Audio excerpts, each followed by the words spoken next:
For Comedy Hype News, I'm Ramil Thompson. On the basketball court, Michael Jordan is widely regarded as the greatest NBA player to ever play, with a list of accolades that truly helps that argument.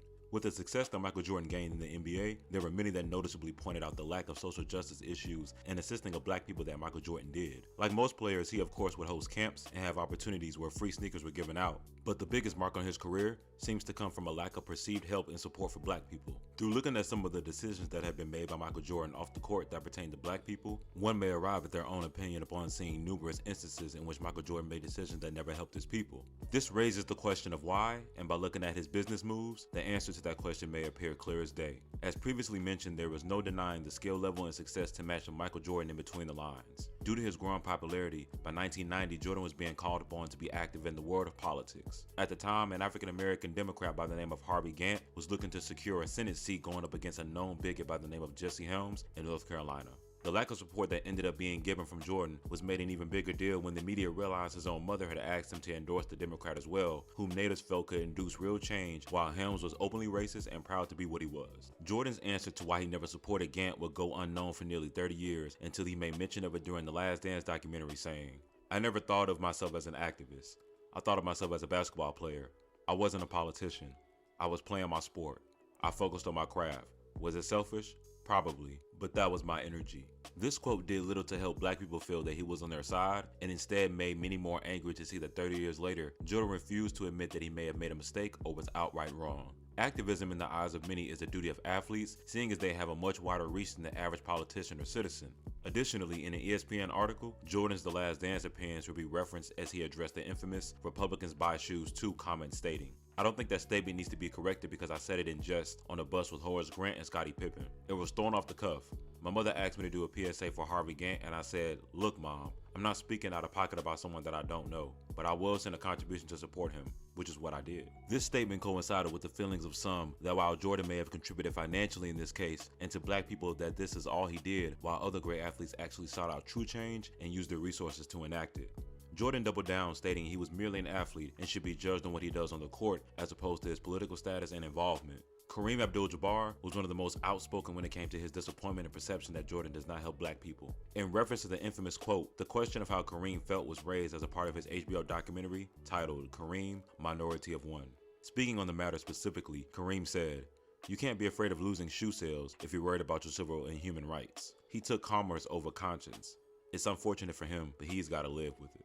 Many took Kareem's words to heart amongst the black community as there began to be chatters again of the price of Jordan sneakers simply not being affordable for those that wish to support him from the black community. Several current and former NBA players back in 2015 were speaking about Jordans they were unable to get as children, or the sacrifice of not paying a bill that came from purchasing the shoes. At a price point that continues to stay above the average cost for a basketball sneaker over the past 30 years, the argument was raised that Jordan could afford to make the shoe at a cheaper price point. Stephon Marbury shed light onto the issues with the price of his shoe at the time, as he was offering the infamous Starbury basketball sneakers that cost $15 and were sold exclusively at Stephen Barry's. Marbury's feelings on the move were revealed more as a complex article highlighted his tweet on the matter reading, "Homeboy, you're paying $200 for Jordans and they make them for $5. The shoes are made in China in the same places. Stay calm, we coming."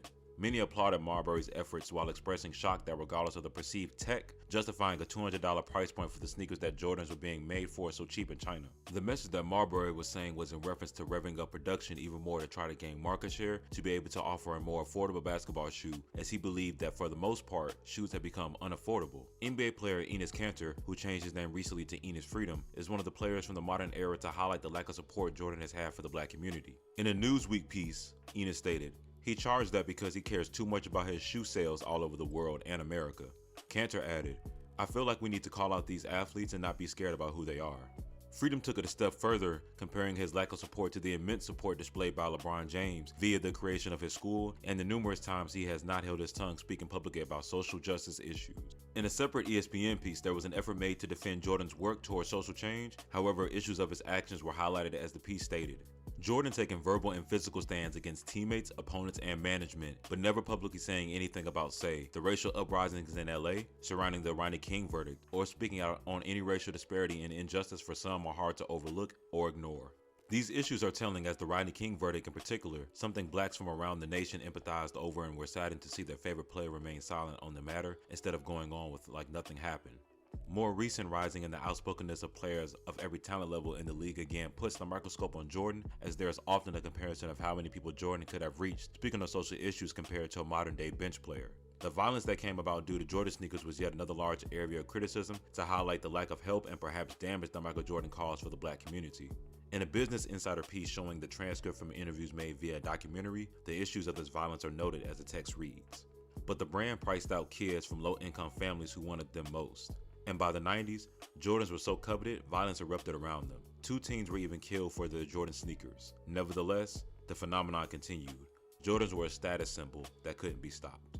Seeing the killing of teenagers over sneakers that became unaffordable, and the follow-up to this statement being that Jordan was simply an icon, that the interviewee saw as a justification for what people went through to obtain the sneakers. These killings and robberies of one another for the sneakers sends a poor message to children, directly increased the violence in several low-income neighborhoods across the country, and again Jordan said little to dissuade individuals from resorting to violence for his products. While Nike takes most of the blame for the price of the sneakers, there have been players that showed that going along with their actions is a choice, as Shaquille O'Neal serves as an example, leaving Reebok to partner with Walmart and offer a more affordable shoe after coming face to face with a parent complaining that his shoes were unaffordable. As Michael Jordan's career came to an end, he would go on to become the largest minority owner in the league when he purchased the Charlotte Bobcats, later changed to the Hornets. One major change was that the issue of speaking out on political issues as Jordan shifted his ideology. In a BBC piece that looks at Jordan's interview with the Undefeated, telling him he was pledging $2 million in order to fight race relations through 2 charities. Specifically when speaking on the matter, Jordan stated, "As a proud American, a father who lost his own dad in a senseless act of violence, and a black man, I have been deeply troubled by the deaths of African Americans at the hands of law enforcement and angered by the cowardly and hateful targeting and killing of police officers." With more race tension growing as the upcoming presidential race would fuel the fire, Jordan again chose not to hold his tongue and speak about issues in the black community. In more modern times, there has ironically been more of a call by those in sports media to not want sports figures speaking out when it comes to social issues. When LeBron James spoke out alongside Kevin Durant in a 2018 ESPN interview with Kerry Champion, he made comments touching on the challenges of being black in America, personal growth, and even overt racism, as there had recently been a racial slur painted onto his Los Angeles home.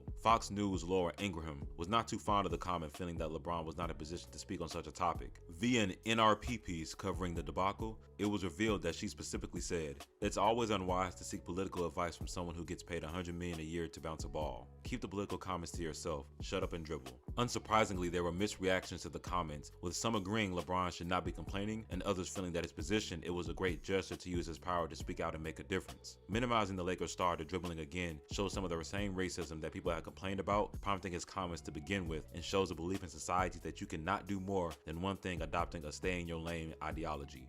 In May of 2020, Jordan will release a statement additionally speaking out about the George Floyd murder again, much to the surprise of fans. Details from the Forbes article highlighted his direct feelings as Jordan was quoted saying, "I am deeply saddened, truly pained, and plain angry. I see and feel everyone's pain, outrage, and frustration. I stand with those who are calling out the ingrained racism and violence toward people of color in our country. We have had enough." While some came to the aid of Jordan, expressing their feelings of being content with him speaking out, others suggested as a billionaire that Jordan finally stopped putting commerce over conscience. Nevertheless, this is an example of Jordan doing some of the very deeds individuals begged him to do his entire career. The age-old myth about Jordan supporting private prisons has been debunked numerous times, eliminating that argument against him, showing his non-help towards blacks. Overall, it is clear that Michael Jordan time and time again has made decisions that best align with his own career, success, and sneaker sales. Unless Jordan continues to speak out and make donations like he has recently, there may be a great uphill battle to change the minds of many that still believe he did not help blacks. Regardless of what one believes, there are a few things for sure. His play on the court made him a top-notch guy to have reach regarding issues. Jordan's excuses for not supporting black people during his playing days angered many fans. Until this day, there is a generation that questions his actions in the wake of finding out the brand sells a pair of his shoes for over $200. Stay up to date with the latest news and comedy by subscribing here to our YouTube channel, follow Comedy Hype across all social media, and look out for original content on our new streaming service at comedyhype.com. For Comedy Hype News, I'm Ramil Thompson.